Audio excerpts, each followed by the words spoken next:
Hello dear friend, let's discuss a question which is based on the resistance of a wire. देखो we have given the resistance of wire is 20 ohm, तो R की value हमें 20 ohm given है. The wire is stretched to 3 times of its length. मान लेते हैं कि शुरुआत में आपका वायर इतना बड़ा रहा होगा जिसकी लेंथ है L1, ठीक है, ये R1 मान लेते हैं, और इसका रेडियस रहा होगा R1. अब आप इसको स्ट्रेच कर रहे हैं. अब जब आप इसको स्ट्रेच कर रहे हैं तो ये बहुत पतला हो जाएगा. अब ये पतला क्यों हुआ? क्योंकि इसमें से हमने बाहर से कोई क्वांटिटी ऐड नहीं करी है ना, तो जो भी मोटा वायर होगा स्ट्रेच करने पर थिन हो जाएगा, पतला हो जाएगा. इसका मतलब ये कि अब इसका रेडियस चेंज हो जाएगा. मैं मान लेता हूँ R2 और लेंथ मान लेता हूँ L2. इसकी लेंथ होगी न्यू लेंथ, और ये बोला गया है कि इसको 3 गुना एक्सपेंड कर रहे हैं. इसका मतलब ये होगा कि जो नई लेंथ है वो पहले वाले के 3 गुना है. L2 is equal to 3L1, और मुझे पता करना है कि R2 कितना होगा. तो हम ये पता कर लेते हैं कि रेजिस्टेंस लेंथ और रेडियस पर कैसे डिपेंड कर रहा है, ठीक है. और एक और चीज़, दोनों में जो वॉल्यूम होगी यहाँ पर और यहाँ पर, दोनों वॉल्यूम इक्वल होगी, क्योंकि वॉल्यूम मतलब क्या है, कितना मैटर कंटेंट है इसमें. So V1 will be equal to V2.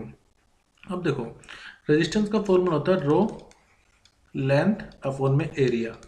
जो रो रेसिस्टिविटी होती है वो उसकी इंटरनल प्रॉपर्टी होती है, इंट्रिंसिक प्रॉपर्टी होती है, तो वो लेंथ पर डिपेंड नहीं करती या एरिया पर डिपेंड नहीं करती है. तो रेसिस्टिविटी तो सेम रहेगी. तो चेंज क्या होगा? चेंज होगा लेंथ और एरिया.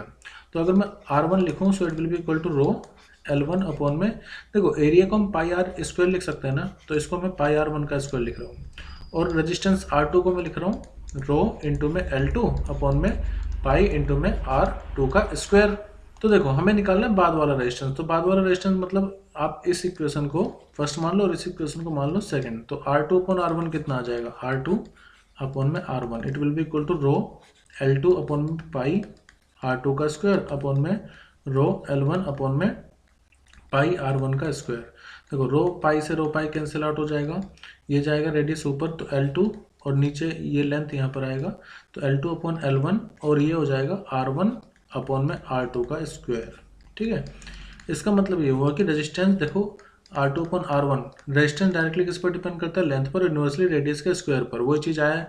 तो R2 अपॉन R1 है, तो देखो R2 के सामने तो लेंथ L2 आ गई है, और R1 के सामने उसकी लेंथ L1 आ गई है. लेकिन R2 अगर ऊपर है तो उसका जो रेडियस आया है वो नीचे आया है, और R1 यहाँ पर नीचे, तो ये रेजिस्टेंस इसका रेडियस ऊपर आया है और उसका स्क्वायर. तो जो नई रेजिस्टेंस होगा R2 वो इक्वल टू हो जाएगा R1 multiply L2 upon L1 into में R1 अपॉन R2 का स्क्वायर. बट देखो हमें बताया हो कि लेंथ कितनी हो गई, तो एक काम करते हैं, हम ये फाइंड कर लेते हैं कि जो रेडियस होगा ना वो कितने टाइम्स हो जाएगा, या वो लेंथ पर कैसे डिपेंड कर रहा होगा. तो देखो क्योंकि दोनों की वॉल्यूम इक्वल है, V1 इक्वल टू किसके है? V2 के. तो वॉल्यूम होती है इसकी जैसे क्रॉस सेक्शन एरिया इंटू में लेंथ L, यानी कि पाई आर स्क्वायर तो क्रॉस सेक्शन हो गया, इंटू में length L1 equal to pi R2 का स्क्वायर इंटू में लेंथ L2. पाई से पाई कैंसिल कर दो. हमें चाहिए क्या? R1 अपॉन R2 चाहिए हमें लेंथ के टर्म में.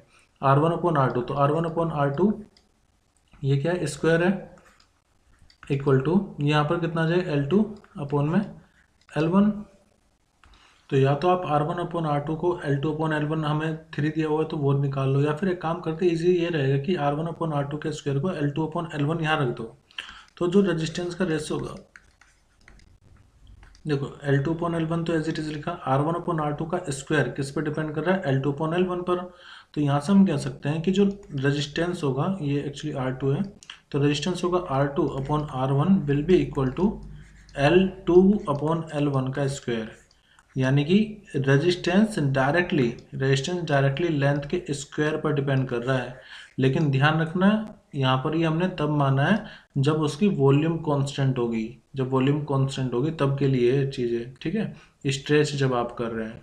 तो अब मैं R2 upon R1 equal to हो जाएगा, देखो L2 कितना हो गया था?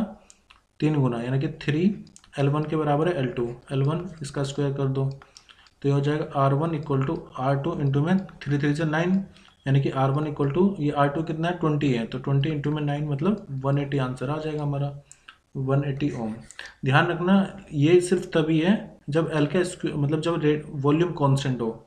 रेडियस लेंथ के स्क्वायर पर डिपेंड तभी कर रहा है जब हमने, सॉरी, रेजिस्टेंस लेंथ के स्क्वायर पर तभी डिपेंड कर रहा है जब हमने ये माना है कि हमने रेजिस्टेंस को लेंथ के टर्म में रख लिया है.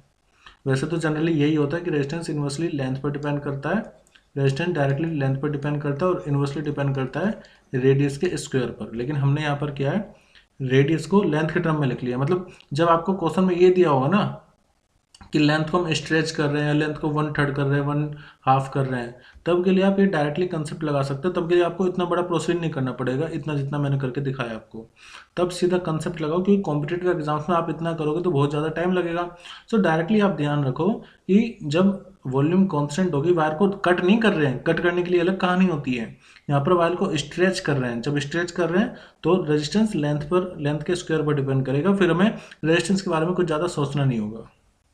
अगर आपका कोई डाउट है तो मुझे कमेंट करके ज़रूर बताएं, और अगर ये क्लियर हो गया है तो मुझे बताएं कि ये आपका क्लियर हो चुका है, या फिर लाइक करके आप मुझे ये संकेत दे सकते हैं। Thank you everyone, bye and take care.